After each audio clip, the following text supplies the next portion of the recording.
Chapter 2. The hills behind Arkham are full of a strange magic. Something, perhaps, which the old wizard Edmund Carter called down from the stars and up from the crypts of nether earth when he fled there from Salem in 1692.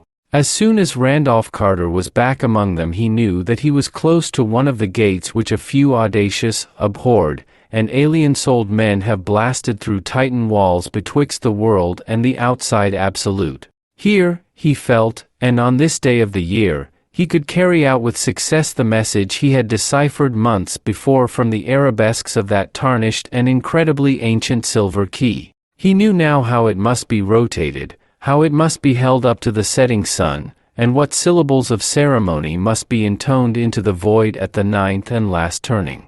In a spot as close to a dark polarity and induced gate as this, it could not fail in its primary function. Certainly, he would rest that night in the lost boyhood for which he had never ceased to mourn.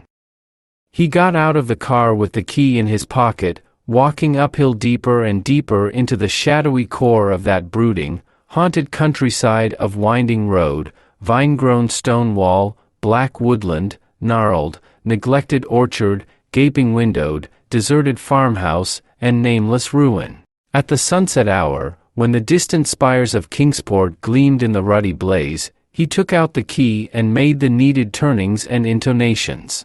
Only later did he realize how soon the ritual had taken effect.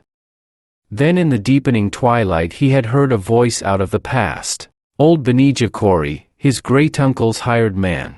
Had not old Benijah been dead for 30 years? 30 years before when? What was time? Where had he been?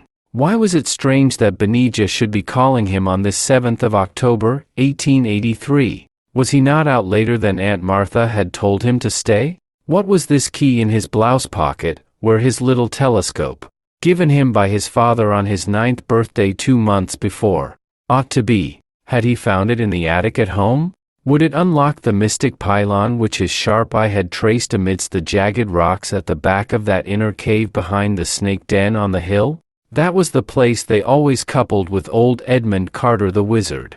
People wouldn't go there, and nobody but him had ever noticed or squirmed through the root-choked fissure to that great black inner chamber with the pylon. Whose hands had carved that hint of a pylon out of the living rock? Old wizard Edmund's. Or others that he had conjured up and commanded. That evening little Randolph ate supper with Uncle Chris and Aunt Martha in the old gambrel-roofed farmhouse.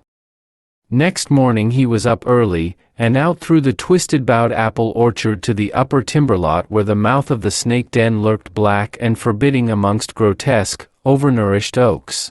A nameless expectancy was upon him, and he did not even notice the loss of his handkerchief as he fumbled in his blouse pocket to see if the queer silver key was safe. He crawled through the dark orifice with tense, adventurous assurance, lighting his way with matches taken from the sitting room. In another moment he had wriggled through the root-choked fissure at the farther end, and was in the vast, unknown inner grotto whose ultimate rock wall seemed half like a monstrous and consciously Chopin pylon. Before that dank, dripping wall he stood silent and awestruck, lighting one match after another as he gazed. Was that stony bulge above the keystone of the imagined arch really a gigantic sculptured hand? Then he drew forth the silver key, and made motions and intonations whose source he could only dimly remember. Was anything forgotten? He knew only that he wished to cross the barrier to the untrammeled land of his dreams and the gulfs where all dimensions dissolve in the absolute.